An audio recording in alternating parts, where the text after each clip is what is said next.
Hello दोस्तों, सरसब्स TV की एक और वीडियो में आपको खुशामदीद। दोस्तों, एक बहुत ही फेमस कोट है कि चेंज फितरत का कानून है और हर किसी को वक्त के साथ थोड़ा बदलाव अपने अंदर करना चाहिए, तभी हम कुछ नया सीख पाते हैं और कुछ अच्छा कर पाते हैं। जैसा कि राइट ब्रदरान ने पहले प्लेन को बनाया था, इसमें आज बहुत सी चेंजिंग कर दी गई है और यहाँ पहले से ये काफी ज्यादा बेटर हो चुका है। इसीलिए आपको इस दुनिया में होने वाले कुछ नए और हैरत अंगेज फैक्ट्स को बतलाने वाला हूँ। तो क्या आप जानते हैं कि इस दुनिया में सबसे ज्यादा कमाई करने वाला गेम कौन सा है, या फिर काम पर जाना जंग पर जाने से भी ज्यादा खतरनाक कैसे हो गया? चलें आज कुछ ऐसे ही रैंडम फैक्ट्स जान लेते हैं। तो दोस्तों, मैं हूं अम्मार हसन और आप देख रहे हैं सरसब्स टीवी। आइए जानते हैं टॉप रैंडम फैक्ट्स की ये अमेजिंग और इंटरेस्टिंग वीडियो।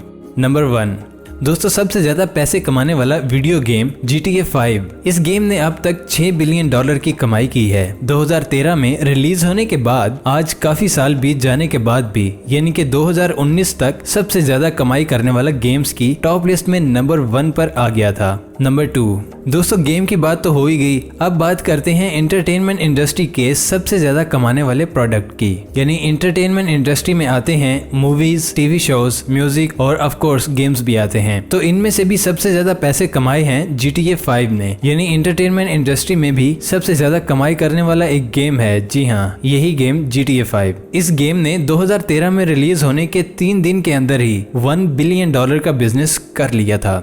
नंबर 3, दोस्तों पुराने लोग जंग पर जाते थे। जंग इतनी खतरनाक होती थी कि कई दफा पूरी की पूरी फौज को ही खत्म कर दिया जाता था। लेकिन इस जंग के मुकाबले में आज काम पर जाना इससे 3 गुना ज्यादा है। यानी पहले जंग पर जाने में आपकी जान को खतरा होता था, इससे 3 गुना ज्यादा खतरा आज सिर्फ काम पर जाने में ही है। शॉकिंग। नंबर 4, दोस्तों अमेरिका के एक पॉलिटिशियन वैलेंटाइन टैपले ने इलेक्शन से पहले उन्होंने एक शर्त लगाई। उन्होंने कहा था कि इब्राहिम लिंकन अमेरिका के कभी भी प्रेसिडेंट नहीं बन सकते और अगर ऐसा हो तो मैं अपनी दाढ़ी कभी नहीं मुंडवाऊंगा। खैर बाद में इनकी दाढ़ी का साइज हो गया था 12.5 फुट, इसलिए शर्त सोच समझकर लगानी चाहिए। क्या बताइए इसका आउटकम क्या हो? नंबर 5, अच्छा अगर हमारी लड़ाई हो, हम किसी को छेड़ें तो इसके साथ क्या करेंगे? शायद इसे मार देंगे या इसे परेशान करेंगे। लेकिन लॉबस्टर तो बड़ा ही यूनिक काम करते हैं। अगर इनकी आपस में लड़ाई होती है तो वो एक दूसरे के ऊपर यूरिन फेंकते हैं। अपनी आंखों से एक स्पेशल ग्रीन के थ्रू वो लोग यूरिन निकाल कर अपने दुश्मन पर या जिसे वो छेड़ रहे होते हैं उस पर फेंकते हैं। लॉबस्टर तुम्हें ऐसा नहीं करना चाहिए, इतनी गंदी लड़ाई कौन करता है? नंबर 6, मछलियाँ कहाँ रहती हैं? ये कैसा बचकाना सवाल है। मछलियाँ तो पानी में ही रहती हैं, लेकिन एक ऐसी मछली है जो पानी के बाहर भी रह सकती हो और पानी के बाहर भी सांस ले सकती है। जी हाँ, मछलियों की एक किस्म ऐसी भी है जिसका नाम है सेनिकल फिश। ये पानी के बाहर सांस भी ले सकती है और पानी के बाहर चल भी सकती है, लेकिन ये ऐसा बहुत कम करती है। लेकिन कनाडा की यूनिवर्सिटी के रिसर्चर्स इस किस्म की एक मछली को बाहर रहना भी सिखा रहे हैं और इन्हें पाल कर पानी से बाहर भी बड़ा भी कर दिया है। ये रिसर्चर्स भी दुनिया को कहीं खतरे में न डाल दें। आई मीन सोचिए कि अगर व्हेल मछली पानी के बाहर रहने लग गई या फिर शार्क, तो हमारा क्या होगा? नंबर 7, दुनिया में काफी ज्यादा पॉपुलर गेम है ओलंपिक्स। ये हर 4 साल के बाद होते हैं, लेकिन ओलंपिक्स अगर आप देखते हैं तो आपने एक बात जरूर नोट की होगी। जब ओलंपिक्स के गेम शुरू होते हैं, इसकी ओपनिंग सेरेमनी में एक परेड होती है जिसमें हर पार्टिसिपेट करने वाली टीम अपने फ्लैग के साथ परेड करती है। इसलिए हर परेड में ग्रीस की टीम हमेशा सबसे आगे ही दिखती है। मतलब कि परेड कहीं भी हो या फिर किसी भी साल हो रहा हो, ग्रीस की टीम सबसे आगे होगी। इसकी वजह यह है कि ग्रीस की टीम ने ही ओलंपिक्स गेम की शुरुआत की थी, लेकिन होस्टिंग की टीम सबसे पीछे होती है और जब ग्रीस होस्टिंग कर रहा होता है तो ग्रीस की टीम सबसे पीछे होती है। क्या आप इससे पहले इस फैक्ट को जानते थे? कमेंट बॉक्स में जरूर बताइएगा। नंबर 8, एंटार्क्टिका अगर आप जाएं तो आप अपना टाइम कैसे पहचानेंगे? मगर एंटार्क्टिका का कोई टाइम जोन ही नहीं है, तो वहाँ पर टाइम जानना काफी कंफ्यूज हो जाएगा। एक तो वहाँ पर सूरज भी कई दिनों तक लगातार निकला रहता है और जब रात होती है तो कई दिनों तक लगातार रात ही रहती है। तो इसी वजह से वहाँ पर आपका टाइम जानना काफी मुश्किल हो जाता है। लेकिन अलग अलग ममालिक की रिसर्च लैब्स एंटार्क्टिका में ही बनी हुई हैं, तो इन लैब्स में अपने मुल्क के टाइम जोन को फॉलो किया जाता है। यानी कि अगर आप पाकिस्तान के हैं, तुर्की, चाइना, अफगानिस्तान, जापान किसी भी मुल्क के हैं, तो एंटार्क्टिका में आपके लिए वही टाइम होगा जो आपके मुल्क में इस वक्त होगा। यानी भले ही एंटार्क्टिका में रात हो और आप वहां पर गए हों और पाकिस्तान में सुबह के 10 बजे हैं, तो एंटार्क्टिका में भी आपके लिए सुबह के 10 माने जाएंगे। लेकिन अगर आपके साथ कोई ट्रैवलर दूसरे मुल्क का है और इसके कंट्री में रात का वक्त हो रहा है, तो फिर इसके लिए टाइम दूसरा होगा। ये तो काफी कंफ्यूजन वाली बात हो जाएगी। नंबर 9, ग्रेट व्हाइट शार्क समंदर के काफी ज्यादा खतरनाक शिकारी हैं। नेचरली इनका कोई भी शिकारी समंदर में नहीं पाया जाता। इनकी ग्रेट व्हाइट शार्क अगर बड़ी हो गई है, बेबी ग्रेट व्हाइट शार्क को छोड़ दिया जाए तो फिर भी इनका शिकार करने वाला जानवर समंदर में नहीं रहता होगा। यानी कि ये मछली समंदर की राजा है या फिर रानी। लेकिन ये भी मुमकिन है कि समंदर में इनसे ज्यादा खतरनाक शिकारी पाए जाते हों, लेकिन हम इंसान इनके बारे में नहीं जानते हैं।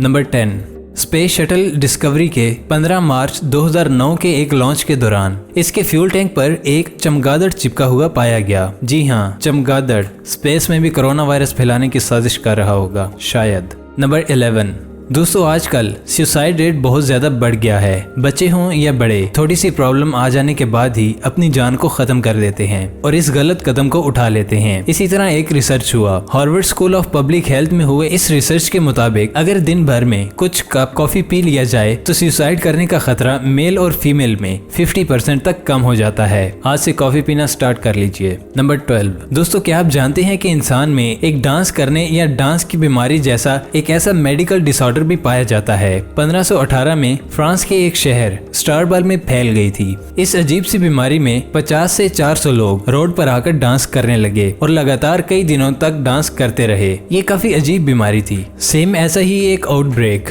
1564 में बेल्जियम में भी हुआ था। ये कैसे हुआ, इसके पीछे कुछ थ्योरीज है। एक तो ये कि इस दौर के मुताबिक एक फंगस लोगों के खाने के जरिए इनके पेट में चला गया था, जिसकी वजह से ऐसा हो रहा था। पर कुछ और भी थ्योरीज हैं। लेकिन प्रॉब्लम इस बात की है, जो बीमारियां तारीख में फैली थीं वो 2020 में क्यों फैल रही हैं। जैसा कि एक दूसरे से दूर रहने की बीमारी, ये भी आजकल फैलने लगी है। पर ये फ्रांस से नहीं निकली, चाइना से निकली है। खैर कोई बात नहीं, अगले फैक्ट की तरफ बढ़ते हैं। नंबर 13, प्लास्टिक से हमारी अर्थ को काफी ज्यादा नुकसान पहुंचता है। इसी वजह से बहुत सारी गवर्नमेंट्स प्लास्टिक बैग्स को बैन कर देती हैं और इस पर बैन होने के बाद पेपर बैग का यूज बढ़ जाता है। लेकिन प्रॉब्लम इस बात की है कि पेपर बैग भी इतना ही हार्मफुल है जितना कि प्लास्टिक बैग है। पेपर बैग को बनाने के लिए पेड़ काटने पड़ते हैं, वो तो अलग बात है। पेपर बैग प्लास्टिक के मुकाबले में 70 एयर पोल्यूटेंट पैदा करता है। साथ ही साथ प्लास्टिक बैग को रिसाइकल करने में जितनी एनर्जी खर्च होती है वो पेपर बैग के मुकाबले में 91% कम है। तो फिर आखिर बेटर ऑप्शन क्या है? तो फिर बेटर ऑप्शन है कॉटन से बने हुए बैग या किसी कपड़े से बनाए गए।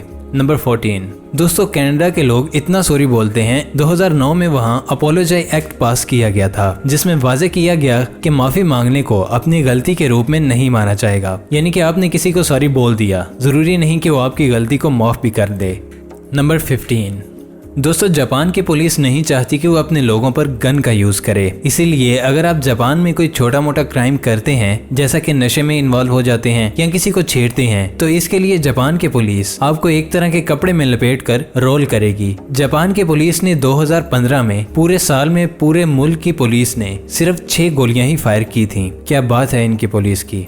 नंबर 16, दोस्तों जापान के लोग अपने जानवरों का इतना ख्याल रखते हैं कि वहाँ पर टर्टल्स टनल्स होती हैं, जिनके जरिए टर्टल अपनी जान बचा सकें और ट्रेन इन्हें ना कुचले। नंबर 17, दोस्तों सांप असल में जीते जागते ड्रैगन्स हैं, बिना पैर और बिना पर वाले, बिना उड़ने वाले ड्रैगन्स। क्योंकि सांप आग उगल सकते हैं। कभी कभी अगर सांप किसी ऐसे जानवर को निगल लेते हैं जो इसके पेट में जाने के बाद फट जाए और इतनी ज्यादा हाइड्रोजन पैदा हो जाए जितनी एक आग जलाने के लिए हो, तो अगर सांप डकार लेगा या फिर इसके मुंह से हवा निकलती है और जरा सी चिंगाड़ी मिल जाए तो वो चिंगाड़ी आग पकड़ सकती है। ये तो काफी कमाल का फैक्ट है। इसका मतलब ये भी हो सकता है कि शायद पास्ट में ड्रैगन्स रियल में पाए जाते हों, क्योंकि काफी सारी मेथोडोलॉजीज में इनका जिक्र किया गया है और ड्रैगन देखने में भी काफी ज्यादा सांप की तरह लगते हैं। तो ये भी हो सकता है कि रियल में जमीन पर ड्रैगन की तरह का कोई जानदार पाया जाता होगा। नंबर 18, दोस्तों शोरूम्स के चेंजिंग रूम में दरवाजे छोटे क्यों होते हैं, मतलब आधे क्यों होते हैं? इसका मतलब ये है कि आप कपड़ों को बहुत ज्यादा अलर्ट होकर और बहुत ज्यादा अवेयर होकर जल्दी से चेंज करें और जल्दी से वहां पर कपड़ों को खरीद लें। मतलब ये एक तरह की मार्केटिंग स्ट्रेटेजी है जिससे मॉल्स को काफी ज्यादा फायदा होता है। नंबर 19, दोस्तों इंग्लिश लेटर में आई और जे के ऊपर एक छोटा सा डॉट लगा होता है। इसे क्या कहा जाता है? इसे कहा जाता है लिटिल। वेल ये लिटिल होता भी है और इसीलिए इसे लिटिल भी कहा जाता है। नंबर 20, एक काफी अमेजिंग फैक्ट है ये कि हमारे बालों में सोना होता है। जी हाँ, असली सोना। हमारे बालों की जड़ों में 3 अलग अलग तरह के एलिमेंट्स पाए जाते हैं। इनमें से एक सोना भी होता है। ये काफी छोटा होता है, मतलब बहुत ज्यादा छोटा। ये गोल्ड के नैनो पार्टिकल्स होते हैं जो कि फिंगरप्रिंट्स के पैटर्न की तरह हमारे बालों की जड़ों में पाए जाते हैं। अब तो मुझे टकला बनवाना पड़ेगा। नंबर 21। दोस्तों, पहले ऐसी ट्रेनें चलने वाली थी जिनमें जेट इंजन लगा हो, यानी कि ट्रेनों का इंजन जेट इंजन हो। वही जेट इंजन जो हमारे एयरप्लेन्स में लगा होता है।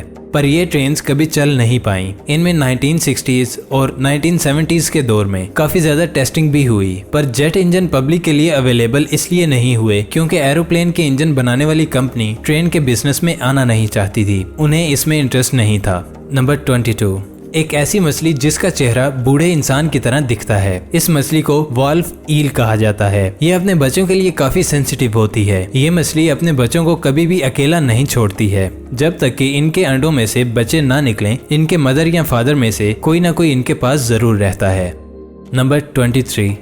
दोस्तों, क्या आपने कभी बांस के फूल देखे हैं? शायद नहीं देखे होंगे क्योंकि ये बहुत ज्यादा रेयरली निकलते हैं। लेकिन जब ये निकलते हैं तो दुनिया के लगभग हर बांस के पौधे में एक ही वक्त पर निकलते हैं। भले ही वो बांस का पौधा दुनिया के किसी भी कंट्री में लगा हो, लेकिन ये फूल एक साथ निकलते हैं। काफी अमेजिंग बात है ये। शायद ये लोग आपस में सलाह करके निकलते हैं कि चलो भाई, मैं भी निकलने वाला हूँ, तू भी बाहर आ जा। जैसे आजकल PUBG लोग खेलते हैं, वैसा ही इसी तरह ये फूल भी निकलते होंगे।